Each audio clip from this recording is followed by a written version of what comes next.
Welcome back everyone. Everything you see gets shredded in this video will be from various tier 100 nightmare dungeons. This guide will give you all the info you need to have a necro capable of clearing Abattoir of Zir with ease. Insane survivability, huge damage, and nearly infinite essence make this a top contender, and we'll be updating the build if needed along the way. The amount of detail in this video is vast, and feel free to use the timestamps as needed. Enjoy, and best of luck. So let's go ahead and take a look at the unique items and the legendary aspects that make this build possible. First up is Deathless Visage, and I really like this helm in all Bone Spear builds. The affixes that this helm comes with are just tremendous. Critical strike damage with bone skills, physical damage, which does affect Bone Spear, maximum essence, which we get scaling from in our Paragon tree, damage reduction, just always nice to have as a stat. As for the echoes that it leaves behind, this does a scaling multiplicative effect, which scales off of your critical strike damage. So again, something really nice, great for quest objectives as well as bosses because they don't move that much. So you cast this, the echoes are going to explode while the target is still there, as opposed to enemies that are kind of running around quickly. Aspect of Shielding Storm, going to want full mitigation on your chest piece, and that includes the aspect as well as the affixes. Total armor, maximum life, whatever kind of damage reduction you can get. Every time Bone Storm damages an enemy, you're going to gain a barrier that's going to add to our survivability. This is really going to be the foundation of our mitigation for the entire build. Between Bone Storm and this particular piece, we're getting a huge chunk of our survivability. In the glove slot, we're going to run Aspect of Serration, and this is going to allow the Ossified Essence key passive to also increase critical strike damage of our bone skills.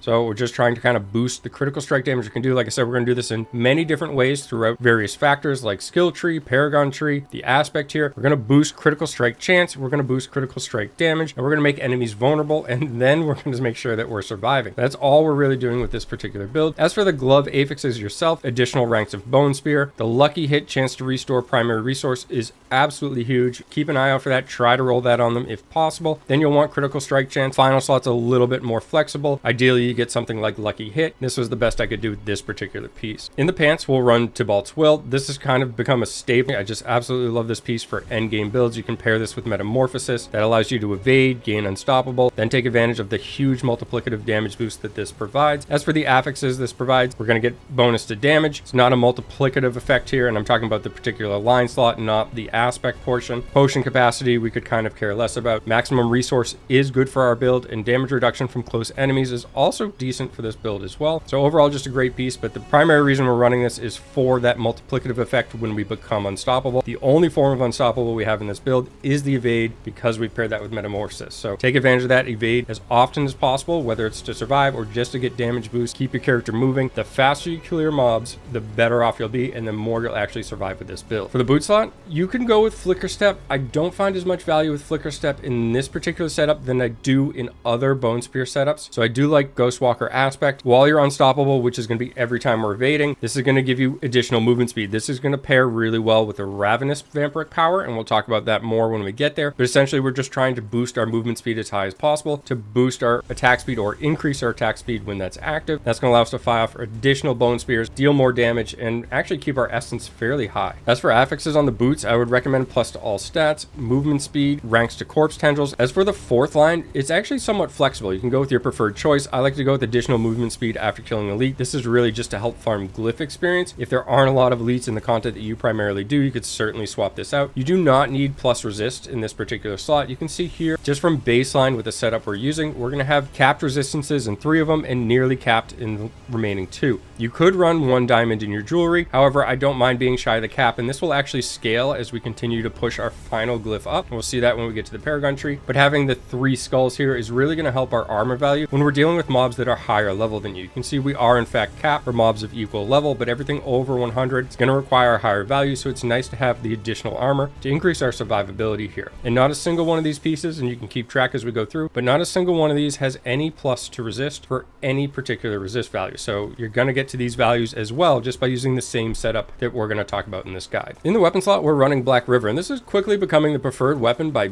many necromancers this season, especially when paired with Lidless Wall, which we'll talk about in just a second. As for Black River, you're going to get bonuses to various skills. Corpse skills, Fueled by Death, Hewed Flesh. What this is going to do for us, the corpse skills are going to be nice. They are going to boost this build a little bit. It's not so much the damage that the corpse skills deal as it is what they provide in terms of procs and buffs. Fueled by Death passive will give us additional damage just outright. Ranks of Hewed Flesh is going to be nice because we'll have more corpses available to take advantage of these passives that we have within the skill tree. And the intelligence is always nice just for the raw skill damage and a little bit of resist. As for the aspect itself, it's going to consume additional corpses around the initial corpse. The more corpses we consume, the more of these buffs we get. So very nice. The additional radius is also a benefit, but of less value than what we have getting the additional corpses and the bonuses to skills that we talked about. We also get a little bit of life on kill using this particular weapon, and that adds up over time. We kill a lot of enemies, especially in Nightmare Dungeons or Blood Harvest or Helltide, anything like that. And this is a nice boost because we don't have another form of health regen within this build. So it is something and worth noting and pointing out here. Here we have the shield Lidless Wall, and this is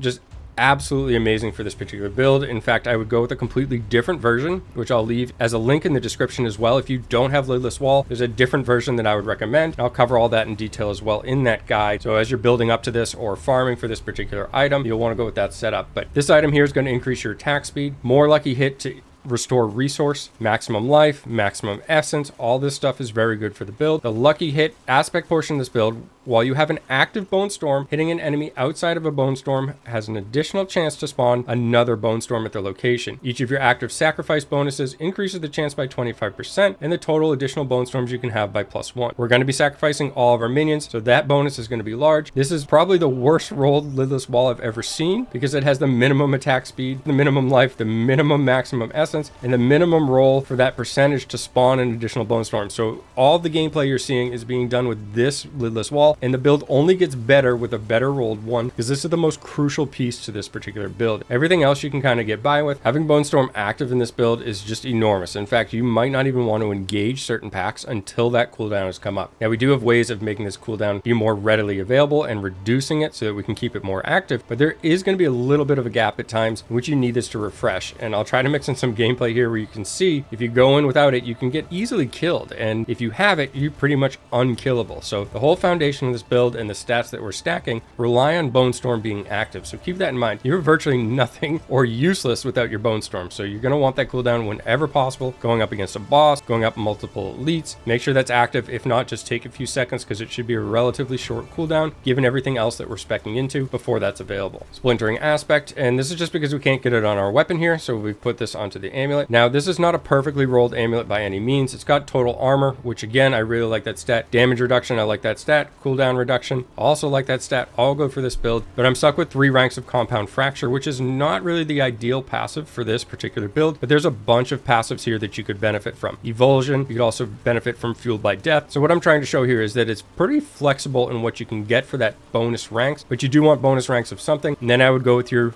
damage reduction or mitigation stats. Cooldown reduction is also nice. You could get some sort of resource effect here as well, but not required. So you're going to have pretty solid essence stability. And what I mean by that is you're going to be able to cast Bone Spear pretty much always when you want it. If you cannot, you might be doing a difficulty that's a little bit too high for you because this build does get a lot of generation back from actually killing mobs. So if you find to be Esser and Darv, then I would recommend just dropping the difficulty a few levels and you should be just fine. Ring of the Sacrilegious Soul. And again, all of the affixes on this are very nice. Lucky hit chance, maximum life, maximum essence. So just another good piece to slot in just from that alone. Plus ranks of all corpse skills, another nice benefit. However, as I mentioned before, corpse skills or your ranks of corpse skills aren't everything. We really just want to be using these skills or having lower cooldown on them so that we can kind of get the benefits from using them. What this ring is going to do for you is raise a skeleton every second, corpse explode every second, corpse tendrils every 8 seconds, and these numbers will vary depending on how well your ring is rolled, but it's going to be casting these, and you can still cast these skills even when they're not proccing off the ring, meaning corpse tendrils can proc, and then you can cast corpse tendrils. So you can almost stun lock a mob given how much burst damage you have with this particular build. You can let the ring cast corpse tendril, you can use your evade for bonus damage, and then you can cast corpse tendrils and you'll just explode the mobs before they even have a chance to do anything. Explode packs. So just really efficient, absolutely great ring. Second most important piece after Lidless Wall in my opinion. In the final ring slot, we're going to run Aspect of Grasping Veins, and I do want to mention again that we're running skulls in all of the jewelry slots. You could run 1 diamond, but if you missed it before, we're going to have nearly capped resistances for all of them just from our setup. You don't need plus resist on any stat as long as you have decently high item level jewelry for that bonus resist to elements, and the skulls are going to help with our armor value. Aspect of Grasping Veins is going to give us up to 20% increased critical strike chance and bonus critical strike damage. We've talked about how good these are. So 20% increased critical strike from Aspect of Grasping Veins,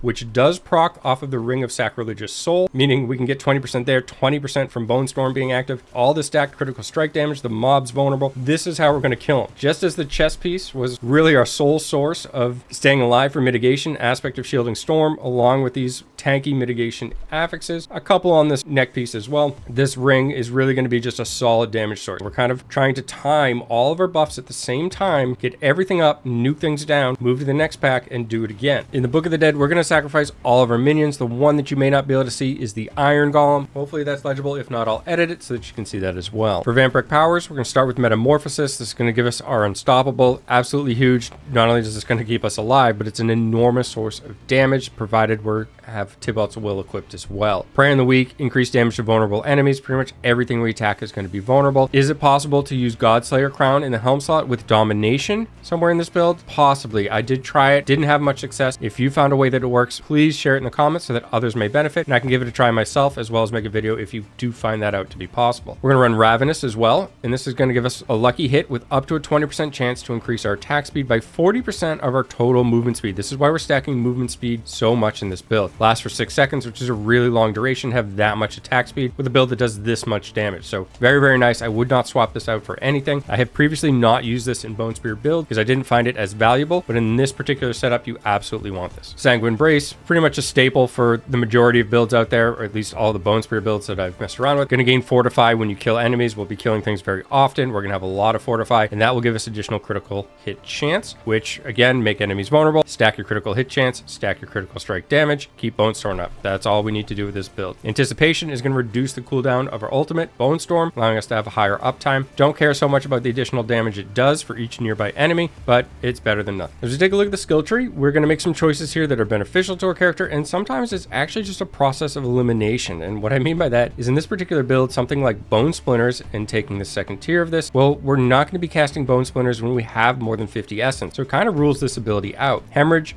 well, we're not going for Blood Orbs. We don't have anything that synergizes with that. So we rule this ability out. The Reap, if we kill an enemy within 2 seconds, and we're not going to be using our basic a tremendous amount anyways, but occasionally we will use it, well, at least we'll get some attack speed to fire off more Bone Spears after that. So a lot of this tree is going to be set up like that. We'll go through this whole thing so you can know why we make these choices. There is a little bit of room for flexibility if you like. Bone Spear, we're obviously going to want 5 points. So this is the basis of the build that we're using for our primary damage output. And we're going to take the Paranormal Bone Spear. We want the additional critical strike chance. Again, this is one of the stats that we're stacking. 1 point in Unliving Energy. It would be nice to have additional max essence because we do get benefit from this. We just don't have additional points in the tree. So that's why we just placed 1 point here. Imperfectly Balanced is going to make our core skills do additional damage at the cost of more essence, but we can keep this essence up pretty much all the time. Very rarely in certain situations will you feel essence starved if you've got high item level gear with decent stats and well-rolled affixes and so forth. Hewed Flesh, you'll get some bonus here from your unique items. 24% chance to create a corpse, and this value may vary depending on what your items have rolled, doubled against bosses. So this can give us a steady flow of corpses, which we can proc all the other benefits of the build from, and use things like the Corpse Explosion, as well as Corpse Tendrils to give us those critical strike buffs and deal more damage overall. We're just going to place 1 point in Corpse Explosion. The rest of these points are from item contribution, and this is just to get some additional effect when it goes off. It's going to increase the radius, also going to become a darkness skill. It's going to do shadow damage over 6 seconds. We get some benefit from this. 3 points into Grim Harvest, which is going to give us essence when corpses are consumed. 3 points by Fueled by Death, and you may have more from your items again. Increased damage after consuming a corpse. Very nice skill. And this is a multiplicative source, so the higher you can scale this, the better. Like I said, great option to have for plus skills on any of your items. 3 points into Death's Reach. If we had any more points, I'd also think Death's Embrace is an option, and you may prefer to take this just because of the reduction it provides as well. Damage to close enemies is also beneficial. Kill the things that are up against you attacking you. Amplified damage is going to do multiplicative source for anything that's cursed. We're getting more benefit from the Paragon tree and glyphs as well. So we'll be placing Decrepify for the slow, which will get benefit from crowd control targets. We get a 10% chance to stun them, which is very nice, but actually probably the least useful thing of this ability. The slow gives us the crowd control boost. Abhorrent Decrepify is also going to give us a 15% chance to reduce active cooldowns. We want that Bone Storm to be up as often as possible. Continuing down, we'll put 1 point into Corpse Tendrils. We can get an enormous boost through our items. There is an option to place some more points here, and that would be really for the cooldown reduction that the higher ranks provide. Really, the damage is pretty irrelevant. It doesn't increase the stun duration either. With the synergy talents, we're taking a slow as well as making them vulnerable. Just kind of ensures that everything we're trying to nuke is vulnerable, taking additional damage and benefiting from the majority or as many things as possible to get rid of them. The 2 points in Reaper's Pursuit are also flexible, and you could take these points, place them elsewhere. However, what they're going to do being here is allow your Corpse Explosion to proc this movement speed increase, and that in turn will allow Ravenous to scale higher. So if you want to place this elsewhere, you can, but it will come at the cost of attack speed while Ravenous is active. 3 points into Serration. This can give you additional critical strike chance For every 30 essence you have, this can get quite high, so it's very nice to pick up. 3 points in Compound Fracture. I happen to have this on the amulet. You'll want points here regardless, and these again are some flexible if you have them coming from your gear, like this particular setup does that you're looking at. You don't have to scale this too high. It is a multiplicative source. However, it requires 10 critical strikes before you get this benefit, and more often than not, if you critically strike something 10 times, it's dead. There are some situations like, say, Duriel or other bosses where you may want to scale your Compound Fracture higher for this bonus, but you can adjust your tree pretty easily to account for that situation. 3 points into Avulsion. Your bone skills deal increased critical strike damage to vulnerable enemies. Also a great skill to have added onto your gear. You can stack this as high as you want because your bone skills are always going to deal this increased critical strike damage to vulnerable enemies, and that is the majority of time, so feel free to stack that as high as you want. Rapid Ossification. 3 points in Rapid Ossification. Every 100 essence you spend reduces the cooldowns of your bone skills, so that's going to be Bone Storm, just allowing us to have higher uptime on it. Obviously, taking Bone Storm with the 2 synergies, we're going to get 20% critical strike chance while it's active and 15% damage reduction while it's active, whether this is active around your character or it has spawned from the lidless wall elsewhere. So as long as there's a Bone Storm active anywhere, you'll get these bonuses. Absolutely enormous value. 3 points in Standalone for the 18% damage reduction it provides since we have no minions active. 3 points in Memento Mori.